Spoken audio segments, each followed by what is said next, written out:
आज हम लोग ओम के नियम को समझने की कोशिश करते हैं। इस ओम के नियम के अनुसार यदि किसी चालक तार की भौतिक अवस्थाएं जैसे कि उसका टेम्परेचर, उसकी प्रकृति, ये आदि को ना चेंज किया जाए।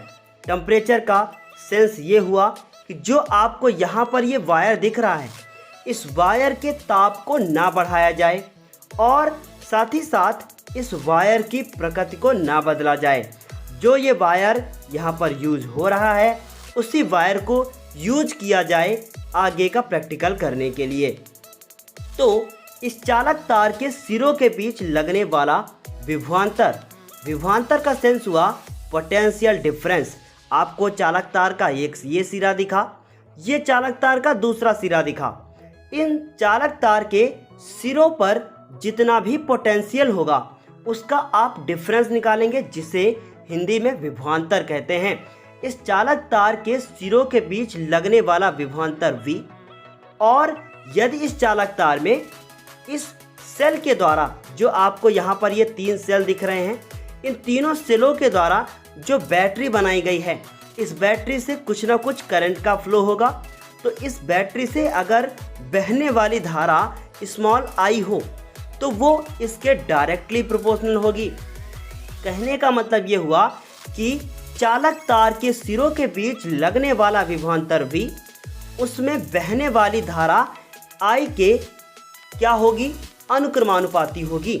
इसका मतलब ये हुआ कि जब भी आप इस अनुक्रमानुपाती के चिन्ह को हटाएंगे तो आप वहाँ पर एक नियतांक को लेकर आएंगे। जब ये अनुक्रमानुपाती का चिन्ह हटता है तो एक नियतांक आता है और उस नियतांक को R लिखा गया, जिसे विद्युत प्रतिरोध कहते हैं। ये विद्युत प्रतिरोध क्या होता है? यह किसी चालक तार का वह गुण होता है जो चालक तार में बहने वाली विद्युत धारा का विरोध करता है। इसका सेंस ये हुआ कि यदि इस चालक तार के प्रतिरोध को बढ़ा दिया जाए तो धारा का मान घटने लगेगा, क्योंकि ये धारा के बहने का विरोध करता है। चलिए अब कुछ प्रैक्टिकल करके देख लेते हैं। आप यहाँ पर देख सकते हैं कि 4.5 वोल्ट की एक बैटरी, जो कि 1.5 वोल्ट के 3 सेलों से मिलकर बनी है। जब ये बैटरी से निकलने वाला वोल्टेज 4.5 वोल्ट होता है तो प्रतिरोध यहाँ पर 500 ओम है। तब इससे जितनी धारा बहती है वो है हमारी 9 मिली एम्पियर। इसका मतलब ये हुआ कि यदि हम प्रतिरोध को बढ़ाते जाएं तो धारा का मान घटता जाता है। चलिए देखते हैं करके।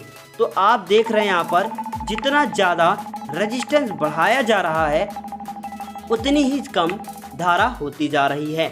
अब हम इस रेजिस्टेंस की वैल्यू को कम करके देखते हैं।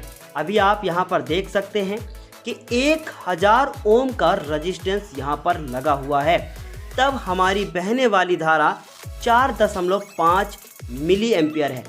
जबकि इसी रेजिस्टेंस की वैल्यू को अगर कम कर दिया जाए तो धारा का मान लगातार बढ़ता जा रहा है, जो कि आप देख सकते हैं कि 66 ओम का रेजिस्टेंस जब हमारा है तो उससे बहने वाली जो धारा है वो 68.2 मिली एम्पियर है। अब यदि हम रेजिस्टेंस को कांस्टेंट रखें 500 ओम पर और अपने वोल्टेज को बढ़ाना शुरू करें तो क्या धारा का मान बढ़ेगा? चलिए चेक करते हैं। वोल्टेज को हम जैसे ही बढ़ाना शुरू करते हैं, फिलहाल यहाँ पर अगर देखा जाए तो 1.5 वोल्ट के 3 सेल लगे हैं, जिनसे 4.5 वोल्ट का जो हमारा वोल्टेज है वो निकल रहा है। इसका मतलब ये हुआ कि जैसे जैसे हम लोग ये सेलों की संख्या को बढ़ा रहे हैं, इस बैटरी का वोल्टेज भी बढ़ता जा रहा है और अंत समय पर ये बैटरी का वोल्टेज 9 वोल्ट हो जाता है। जब बैटरी का वोल्टेज 9 वोल्ट होता है तो इससे 18 मिली एम्पियर की धारा निकलती है। इससे ये पता चलता है कि बैटरी से निकलने वाला जितना भी वोल्टेज होगा वो धारा के अनुक्रमानुपाती होता है। इसका मतलब धारा का मान बढ़ाने पर वोल्टेज बढ़ता है और वोल्टेज का मान बढ़ाने पर धारा बढ़ती है। यदि आपको ये वीडियो अच्छा लगा है तो वीडियो को लाइक कीजिएगा। चैनल पे नए हैं तो प्लीज़ सब्सक्राइब कीजिएगा। धन्यवाद।